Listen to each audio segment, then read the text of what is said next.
start here this afternoon. The shutdown now in its 10th day, and the White House is beginning mass firings of federal workers. In a post on social media, Office of Management and Budget Director Russ Vought writes this: RIFs, which stands for Reduction in Force, have now begun. This, I want to note, is separate from the thousands of workers who've already been furloughed and not permanently laid off. CBS News congressional correspondent Nicole Killian joins me with more on this. Nicole, the Trump administration now looking to sort of put pressure on Democrats with these firings. Explain how they're doing that.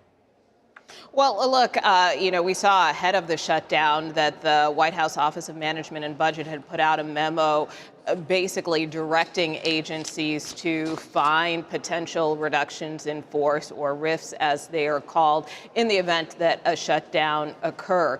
And so, there has been this thought on the part of Democrats that this is just a threat, but now it looks like the Office of Management and Budget is making good on that threat in terms of the director saying today that these RIFs have begun. Furthermore, with an OMB official telling CBS News that not only have they begun, but they are also substantial. Now, I did a short time ago catch up with Wisconsin Senator Tammy Baldwin, who happens to still be here in Washington. She said she was not provided with any specific details on what agencies might be impacted by this or the size of this, but she did express concern, although she said, this is something that the Trump administration has been doing for some time now. So in her view, she told me she just sees this as yet another scare tactic.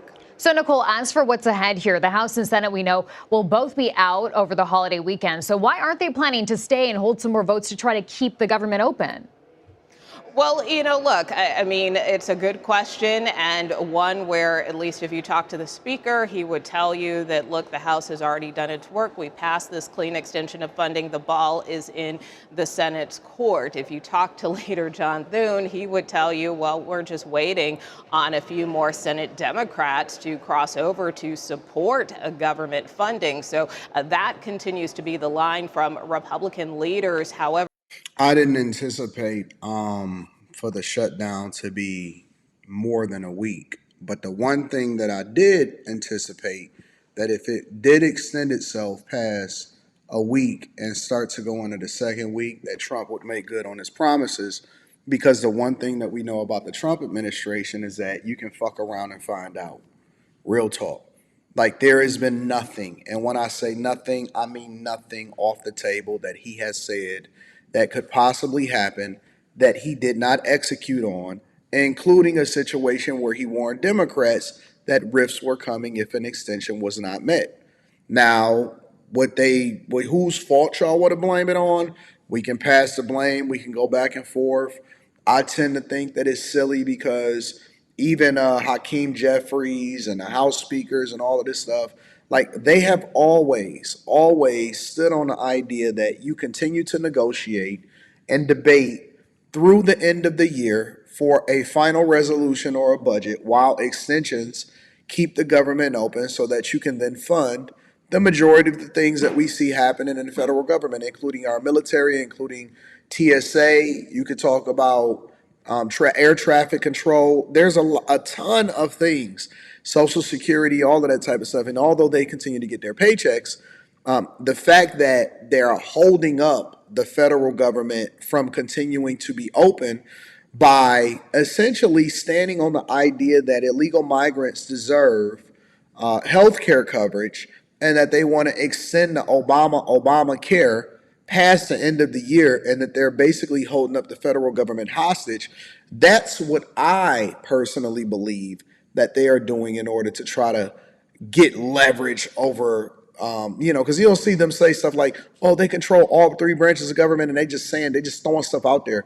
But we all know that they need 60 votes. So it has nothing to do with whether or not they control all three branches of government. What it more has to do with the fact that they want to use anything in their power because they have become powerless, and the people have mandated that the Trump administration, as well as Republicans who do control all three branches of government, but you still need 60 votes to continue to pass a budget. Now you're starting to see Trump make good on the things that he said that he would possibly do if, in fact, they decided that they wanted to keep the government shut down. And so, like I said, you messed around and found out. Now, the question that we really have, because we know where the Republicans are on this, right? We know that the Republicans, while Trump continues to broker peace over between Israel and Hamas via Gaza, we know where Trump is. We know what he got popping off. And we know he focused on the Chinese tariffs and all of that stuff, right? The question that we now have to ask ourselves is, how dedicated are Democrats to hold the line and basically hold people hostage now that it is escalated from people being furloughed, because it was already bad enough. Once we listen, 5 more days past the recording of this video, you was gonna start to see slow singing and flower bringing when people start missing paychecks on the 15th. Now it's escalated to the point where they have started to make good on the reductions in force. And so we have to ask ourselves, how far are Democrats willing to go in order to ensure that the government is still shut down? But I guess we're going to find out, huh? I asked Senator Thune if he feels like there's any end in sight to this situation. Take a listen.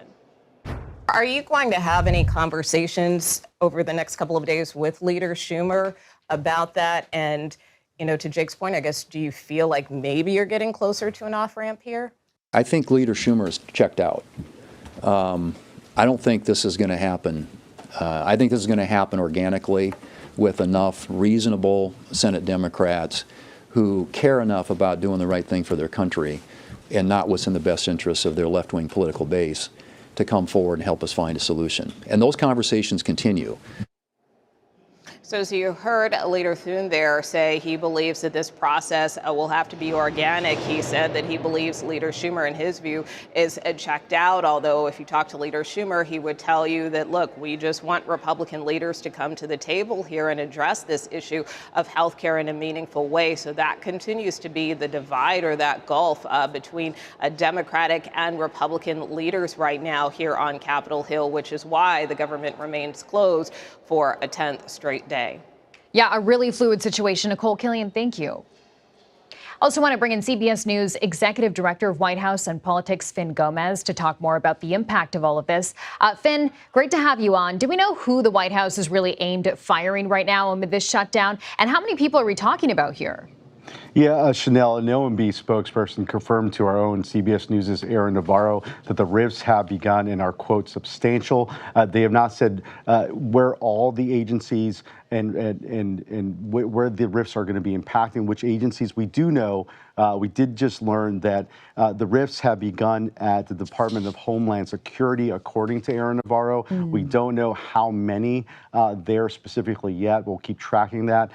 House Speaker Mike Johnson has said recently that we're not in a good mood. As he noted, Friday marks the first day that federal workers will not receive their full paycheck since the shutdown began on October 1st. We're at day 11 now, Chanel. The continued stalemate and the Senate's departure until next week makes it highly likely that members of the military will miss their next paycheck, which was expected to arrive on October 15th.